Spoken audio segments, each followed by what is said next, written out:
The people in your life are a gift. Now, as I said that opening sentence, there are people who were listening to this and saying, that ain't true. I don't really like the people in my life. And then there was another group of people who said, yeah, absolutely. The people in my life are a gift.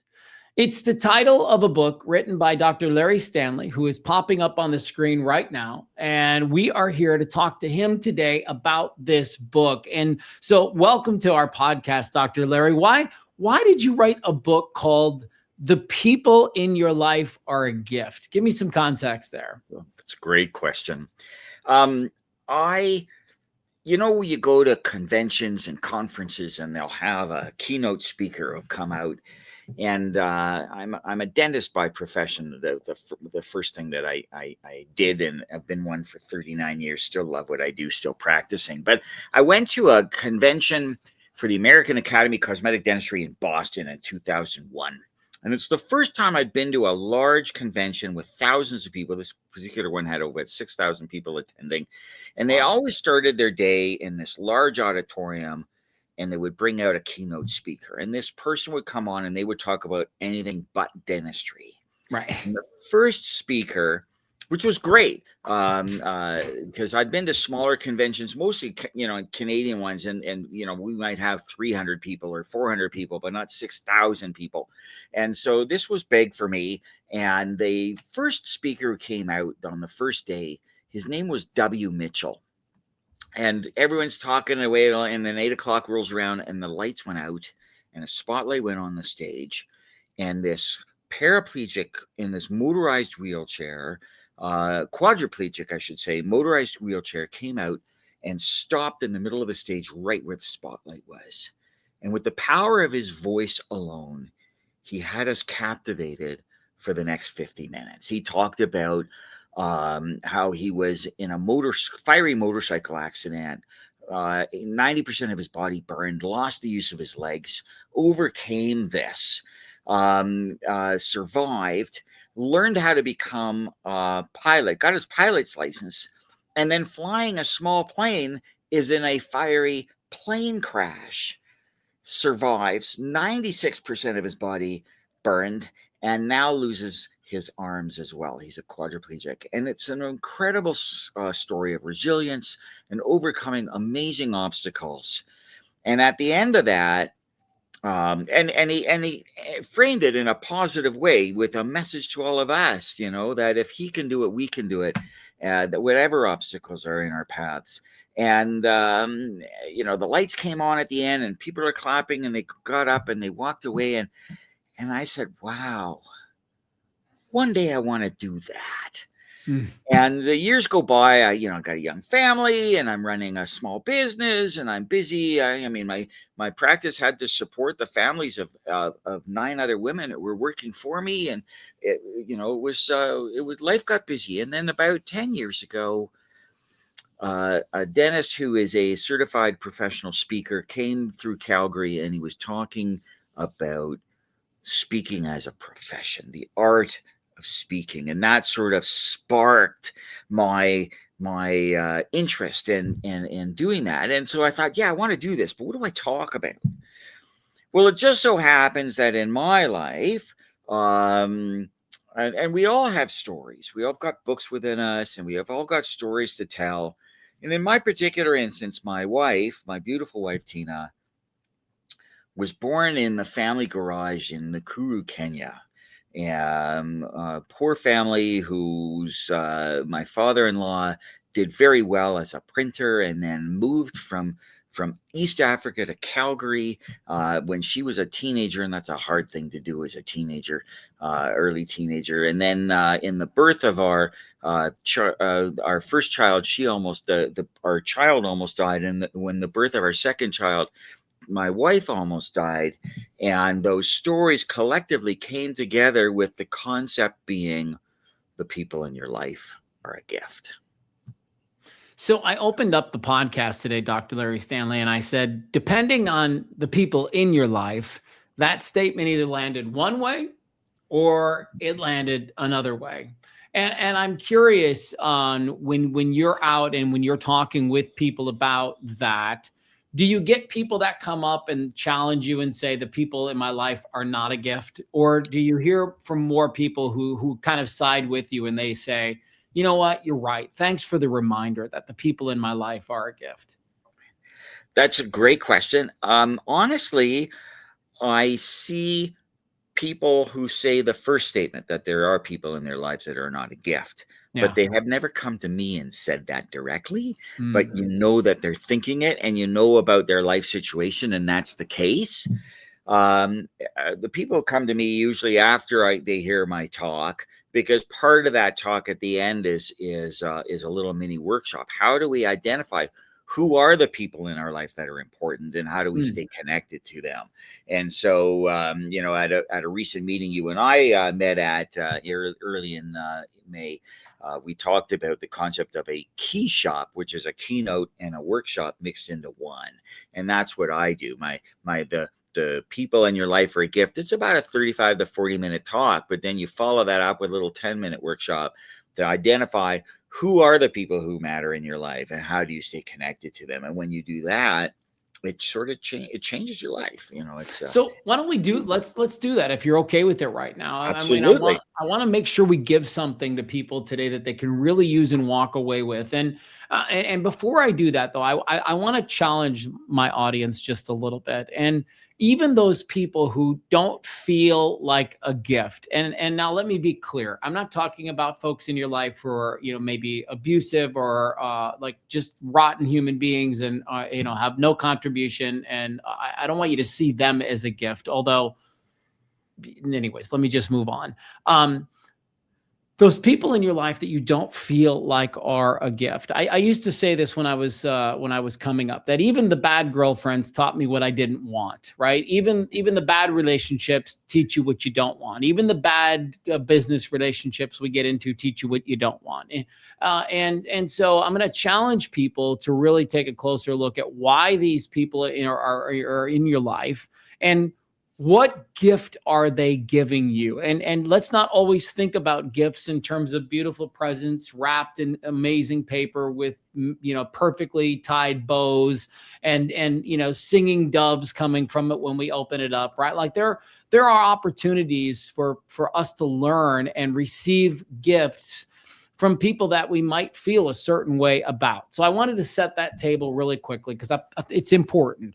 But okay, if I'm in a Dr. Larry Stanley workshop and you're going to help me identify the people in my life that are gifts, how do we go about this? Sure. I want to share two quick stories. Let's go. And then we'll go into that mini workshop, the concept of it, and give the listeners today an opportunity to have something they're going to take away that's going to make a difference in their lives today. When I grew up, I'm the second youngest of 13 children. You say 13? 13. I'm number 12. Dad was horny and mom was fertile. That's all I can come up with. I grew up. There it is. There's the sound clip, everybody. That's what we'll be using to promote the episode. When I grew up in Toronto, people would ask, you know, are you Catholic? And no, we're not Catholic.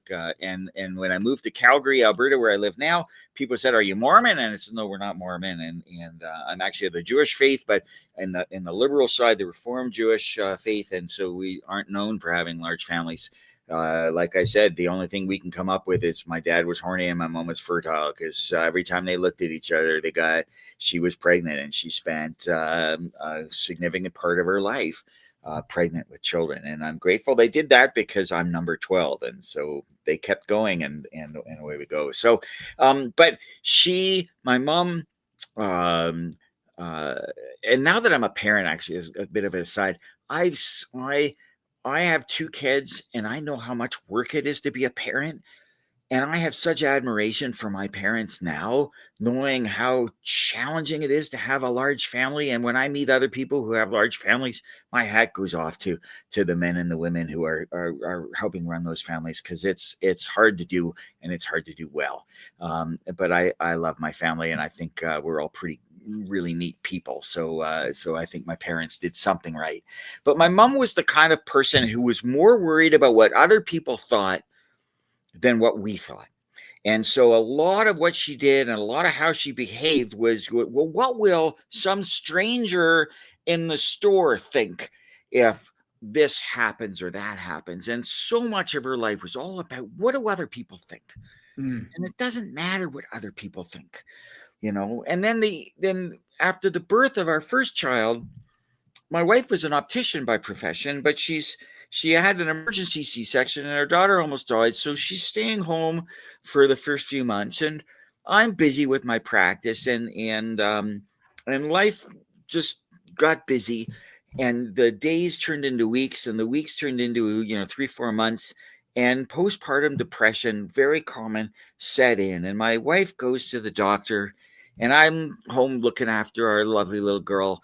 And she comes back a couple hours later and she hands me an envelope, and inside the envelope was a prescription, and on the prescription it said, "Take Tina on a date."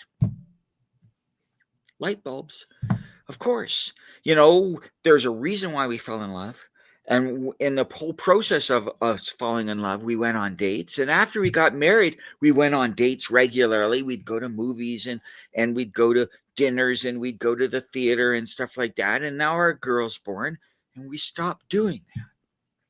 So we engaged the services of a lovely teenager across the street, and she came and looked after our little girl, and we decided we're just going to go out for dinner. We're very nervous, so we went out for dinner, went to this Spanish tapas place, and we got dressed up, and we're excited to be there. And the waiter, the server, his name's Ron, and he could tell something was special about tonight for us. And we told him it's our first date after the birth of our little girl. And well, he looked after us, and we dined. We were there for 3.5 hours, and we had a great time. But now, let's get home, check on our little girl. And guess what? She was fine. So ever since then, we have made each other a priority. And so we started engaging the services of a babysitter every week. And, one daughter turned to 2 daughters, and they got used to the fact that once a week, mom and dad went on a date. And we said, we're going on a date. We didn't just describe it any other way. It was a date. And I still date my wife, and we've been married 32 years this year, and I'm very proud of, I'm still in love with her. So how many couples do we know where the kids grow up and they move out and they look at each other and go like, who are you? Who are you? Because they Yeah. didn't stay connected. So the message when I tell the story, the keynote, is you need to stay connected with the people who matter. There's a reason why you fell in love with them. And I much prefer the consistency of regular dating my wife versus the intensity of leaving our kids with somebody and going away on a 1-week holiday, and the rest of the year you don't really do much together. But whatever you do, whichever method, that's what you want to do. You want to stay connected. And so the next question is, who do we need to stay connected to? Because it's not just about your spouse. Because some of us don't have spouses. Some of us are too young, or some of us are older and they've lost them. And so who do we identify? And so there's different categories. And what I tell people, and if who's ever listening wants to pause this and get it ready, I tell them to get 2 sheets of paper. And then on the one on the left, you write down at the top, I rely on. And on the one on the right, you write on the top, relies on me. And then you go through different categories, and the categories will be family, work, faith, hobbies, community, and volunteering, charity. And in each of those categories, you go through, and like family, who do you rely on? Do you have a spouse that you rely on so that your daily, weekly, monthly, or yearly life is better?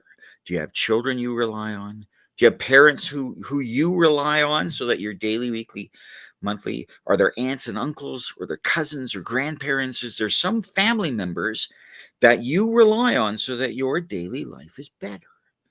Not the ones who make your life worse? Who makes them better? And then some of us, we live in North America, and we tend to be somewhat of a diaspora. We tend not to live where we grew up, and we move away for work or whatever. And now the friends who are nearby, they become our family.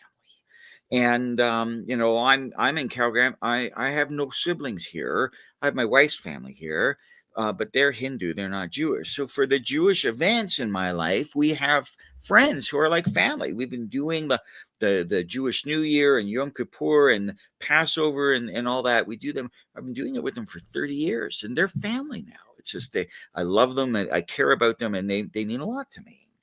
But then we move on to work. You know, at work, who do you rely on so that your work is better? Daily, weekly, monthly, yearly? Do you have a boss that you rely on? Do you have people, employees or partners that you rely on? In dentistry, we've got suppliers we rely on. There's dental labs we rely on. There's